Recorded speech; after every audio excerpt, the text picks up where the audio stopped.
Vamos falar de estratégia, de engano e de uma decisão apressada que teve consequências por gerações. Hoje a gente vai desvendar uma história fascinante que mostra como as aparências podem literalmente selar um destino. Sabe aquela situação quando aparece uma oferta que parece simplesmente irresistível? Quase como se o universo estivesse dando um presente. É a cena clássica, né? Aquele vendedor que oferece um fone de ouvido de última geração na caixa e tudo por uma fração do preço. A gente se sente o maior esperto, acha que fez o negócio da vida, mas essa alegria dura bem pouco. Essa miragem sabe que promete um alívio, mas no fim só entrega frustração? Isso não é de hoje, não. Na verdade, é o centro de uma trama de milhares de anos que vamos analisar agora e que tem lições surpreendentemente atuais. Bom, nossa história começa com um engano muito bem pensado. O palco é a antiga terra de Canaã, e o clima por lá estava, digamos, em plena ebulição. É que os israelitas, liderados por Josué, estavam vindo de vitórias impressionantes. As notícias sobre Jericó e Ai se espalharam como um rastilho de pólvora, e o medo tomou conta dos reinos vizinhos. A reação da maioria foi óbvia: se unir e formar uma grande aliança para a guerra. Só que um povo, os gibeonitas, que eram conhecidos por seus guerreiros valentes, chegou a uma conclusão bem diferente e aterrorizante. A força bruta não ia adiantar. Eles sacaram que o verdadeiro adversário não era o exército de Israel, mas o Deus de Israel. E por isso, a única arma que lhes restava era a astúcia. E o plano deles, nossa, foi uma verdadeira obra de arte do engano. Cada detalhe era uma peça de teatro. Roupas e sandálias surradas, odres de vinho rasgados e até um pão que parecia ter viajado por semanas. Tudo, absolutamente tudo, para vender a ilusão de uma jornada longa e exaustiva. Com o disfarce perfeito, os gibeonitas estavam prontos para o ato final da peça, fecharam o acordo sem que ninguém examinasse os detalhes. Eles chegam ao acampamento de Israel, prontos para a performance. Eles vão até Josué e apresentam as provas: as roupas gastas, os odres remendados, o pão embolorado, tudo como evidência irrefutável da história deles.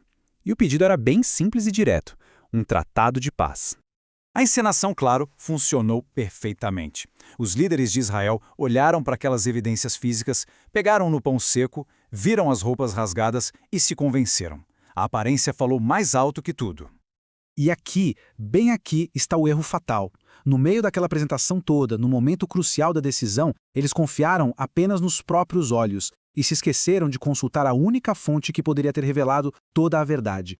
E assim, com base numa completa fabricação, eles fizeram um juramento solene em nome de Deus, prometendo proteger os gibeonitas. O acordo estava selado. Mas, como a gente sabe, um acordo baseado em mentiras tem um prazo de validade bem curto. A verdade estava prestes a aparecer, transformando uma promessa de paz em uma promessa que custaria muito caro. E não demorou muito. Levou só 3 dias para a farsa ser desmascarada. 3 dias para os israelitas descobrirem que seus distantes aliados eram, na verdade, seus vizinhos de porta. A reação foi imediata e intensa. O povo se sentiu traído não tanto pelos gibeonitas, mas pelos seus próprios líderes. Josué, o grande herói, de repente se viu no meio de uma crise de credibilidade. E é aqui que os líderes de Israel se veem diante de um dilema impossível. Pense bem, de um lado da balança, um tratado que nasceu de uma fraude. Do outro, um juramento sagrado feito em nome de Deus. O que pesa mais? A obrigação de corrigir um erro ou a de honrar a própria palavra? A decisão que eles tomaram a seguir definiria não só o destino dos gibeonitas, mas a própria integridade de Israel. Chegou a hora de pagar o preço da mentira. No final, a decisão foi tomada. A santidade do juramento prevaleceu. Mesmo tendo sido enganados, os líderes entenderam que uma promessa feita em nome de Deus era algo que não podia ser quebrado. E a consequência foi de uma ironia amarga. Os gibeonitas conseguiram o que queriam: sobreviver.